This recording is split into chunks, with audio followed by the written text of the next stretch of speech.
Hyepin Im is a major friend of Sojourner Sojo Action. We love her here again. Nose is already brown. We're not brown nosing here, but in part because she is just such a phenomenal woman and a phenomenal leader. And so Hyepin Im served under President Obama as the U.S. presidential appointee on the board of AmeriCorps. She is the president and founder of Faith and Community Empowerment FACE. Please, if you go to our table, we have a ton of materials from our organization there. Please take some. FACE is a national nonprofit dedicated to empowering churches and nonprofits and a voice for the Asian American community. Happy AAPI month as well to you. Yeah. Since its inception in 2001, FACE has had over 1,000 partners, ranging from the White House to Fortune 500 companies to various community organizations. In 2022, Ms. Im was appointed by Secretary Alejandro Mayorkas to serve on the U.S. Department of Homeland Security's Faith-Based Advisory Council. Woo! If any department needs some Jesus or some whatever, it's Homeland Security. God bless them. Or not. Ms. Im is a frequent speaker who has appeared on CNN and NPR, and whose opinions and perspectives have appeared in the Los Angeles Times and the Washington Post. She is presented at numerous conferences, including this one, and those at the White House, the U.S. Department of Labor, Christian Community Development Association, and the Federal Home Loan Bank of San Francisco. She has served in numerous organizations, including the Green Lining Institute Board, Union Bank Community Advisory Board, Tory Bank's Community Advisory Board, CRC member, National Housing Committee Advisory Board at HUD, Housing and Urban Development, on the Race and Ethnicity Homeless Data Work Group, and she also has a BS from UC Berkeley, an MBA from the University of Southern California, and an MDiv, summa cum laude, okay, from Wesley Theological Seminary. Hyepin, I am so glad and blessed that you have joined us, and we are looking forward to your wisdom. Thank you so much. I feel like we've already had church. Again, and I'm sorry to say I'm not a social worker in terms of at least a degree. But part of my story is that my parents were called to ministry, but they did end up becoming unpaid social workers, which I think really all faith leaders end up becoming. And I saw them doing good work, but I saw their struggle, and in my heart, I always carried a desire, could there be a better way? And I grew up, and I got to know First AAPI Church with Pastor Cecil Murray, who recently passed, and Reverend Mark Whitlock. And I saw a model in which the church, by partnering with entities outside the walls of the church, whether it's government, corporations, and community-based organizations, that they could do so much more. Their offering was $3 million, but they brought in an additional $12 million. And so with all that, right, they could pay their workers, hire professionals, but really the impact and the mutuality that was created through the partnership, in which now the stakeholders really lauded the work of the church in rooms and places where God, church, and communities of color are rarely lifted up or mentioned. And so I saw the church's influence, welcome, grow, and they were perceived now as a value stakeholder in the community and invited into very important decision-making rooms. And that inspired me. And that was a model that I wanted to bring to my community. And long story short, a lot of miracles happened. And I think as a believer, when you're in this social service space, community development space, and you're aspiring to do things beyond yourself, beyond your power, that it does, you know, it brings you to those moments where, kind of like those Gideon moments where, you know, the enemy has so many and you're outnumbered, outgunned, and you don't know what to do, but you know that God brought you there. And that is that faith that keeps you and gives you that strength to push forward. And I've experienced so many of those. But I have to say that in each of these moments, I do feel like I'm dying. It does send me sometimes into very deep, deep depression, to the point there was one encounter in which It wasn't like I didn't have sleep. It wasn't like I had like, whatever it was, I had zero energy.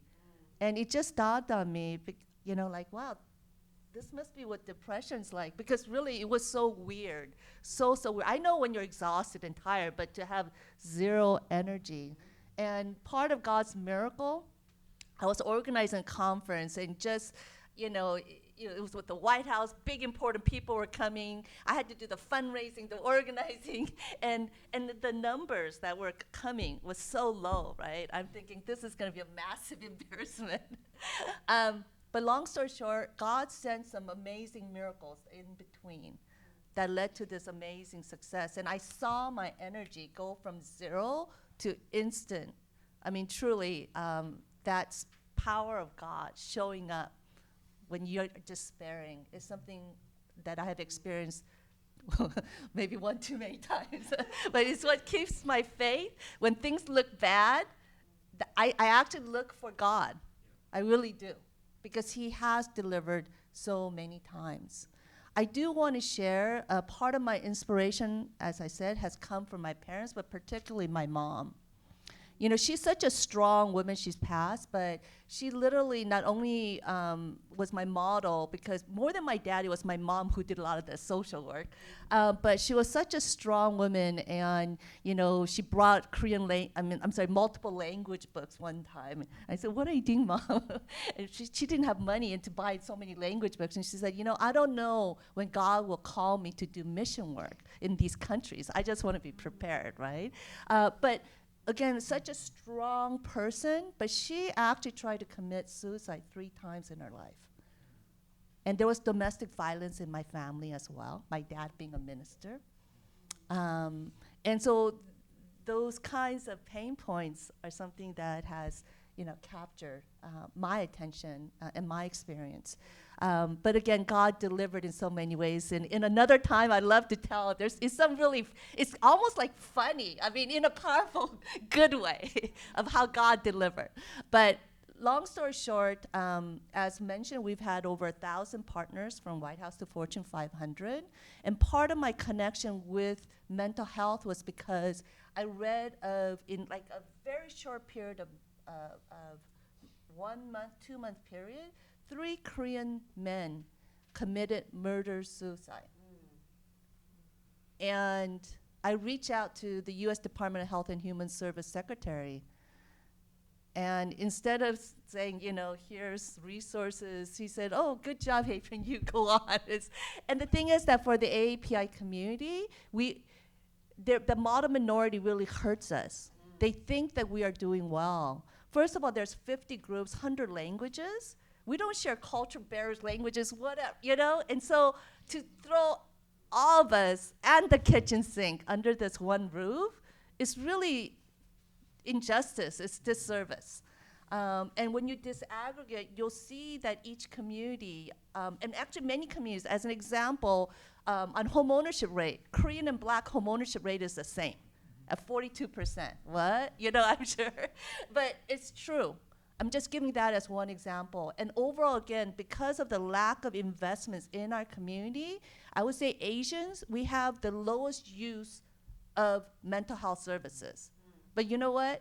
Like, Asians have one of the highest rates in terms of suicide thoughts and things of that nature. I know that for a Korean community or amongst Asians, Asian elders have the highest suicide. Korean elders have the highest suicide rate. And actually, I heard that in LA County, Koreans have the highest suicide rate of any group. Okay, that one I need to look at more of that data. But if you look at Korea, all the celebrities, everyone that's coming, it's weird that we have such high level of spirituality. In Korean American community here is over 60%, right? And yet there is this dissonance. And I feel that there's a place where faith and spirituality as well as mental health needs to somehow come together. And there's a gap there. So again, from that to Seung-Hee Cho, I don't know if you remember the Virginia University, Virginia Tech, right? Mass, shooting. First of all, I do want to highlight they called him South Korean. He was like 5 when he came to the United States. It's kind of like, I don't know, calling Arnold Schwarzenegger, and he came as an adult. But anyway, no one calls him an Austrian, blah, blah, blah. Yeah. But I don't know why. Please look out. When you read articles, they'll say South Korean, Chinese, da, da, da, da, when it should be really like Korean American. I came when I was 7. I'm not South Korean. I went to Korea. I realized in the middle of Seoul University, like, I don't belong here. It was weird. It was like, I belong in the United States. This is my home. And so, again, going back, that Seung-Yi Cho, his family cried out for help for him. But the system failed. And, part of it was that he was very meticulous in how he carried out. I don't know if you remember that. He timed it so that after the that he chain locked all the doors and then delivered his video pass to CNN. Like, he timed it well. And, during that period, I did reach out and advocate to U.S. Department of Labor. I said, you guys think that Asians are smart. I don't know there's some parts that are true, but there are many things that are not true, but I'm just gonna take it. So if you take the smartness of these Asian youth, and I said, you know what? There was this growing juvenile delinquency. Juvenile delinquency had declined for all groups in the previous 20 years except for Asian youth. So I said, you know what? What will you get if you take the smartness and the growing juvenile delinquency combined and you do nothing about it? And that's how we won a $5 million U.S. Department of Grant to help at-risk and adjudicated Asian youth. We helped everyone, but we wanted to include AAPI. I could go on. There's so much. Yesterday morning, we hosted a Korean American roundtable on faith and mental health in partnership with UCI, and I'd like to share more of those kind of stories of that. But yeah, you could tell I'm very passionate. But I have a lot of resources, and also at the resource table, I love to walk with you. We serve everyone. We also help build capacity of pastors and faith leaders who are wanting to do more, like First AME Church, through our C2 Leadership Institute. And I'll just cut it here. Wow. I told you he was kind of awesome. They're all pretty awesome. I'm just like the person over here standing in my bright dress, introducing brilliance, but I'm glad that God has given me this role today. One, I just, making note and also looking at time, just wanted to note how, one of the things that I was hearing you say was how dominant systems, and when I say dominant systems, I'm talking about the status quo, so we're talking predominantly white Western perspectives, perpetuate really like these pathologies, especially amongst ethnic, racial, religious minorities, because they create a standard exception of who you are supposed to be. And really, we've actually started talking more in social work about the dangers of the model minority and how that does not necessarily go across all Asian communities, and how certain Southern Asian communities tend to be excluded from that. And so I just want to thank you for the work that you have done for your communities, the passion that you have, because I suspect that one of your charisms in Catholicism, we believe that people have blessings that help us along the way, and then you have charisms. And these are supernatural gifts and talents that can only be used to help other people, which is another anchor in my faith. And so I suspect that your charism of encouragement is very high, because the encouragement has probably helped a lot of people supernaturally break out of these systems and these ways that they're supposed to be, so that they can live authentically. And again, when you live authentically, you learn how to love authentically, you learn how to navigate your world in a way in which you feel free, and that is what spirit, all spirit, I think is called to do. So thank you so much. I'd like to just add one piece, is that, when Susan Boyle with Britain's Got Talent came on stage, everyone dissed her, right? But with the right platform, her gift was visible, recognizable, and there was no DEI training in that few minutes, where suddenly all the judges, the audience just, was applauding her, and she became a global star. And I think part of the work that I'm doing is helping each individual in each community to shine their light and to own that light, right? And I think when you're given that platform, the cultivation, the mentorship, then it becomes more with that intentionality, embracing others becomes very natural. Yeah. Yeah. Thank you. Thank you so much. In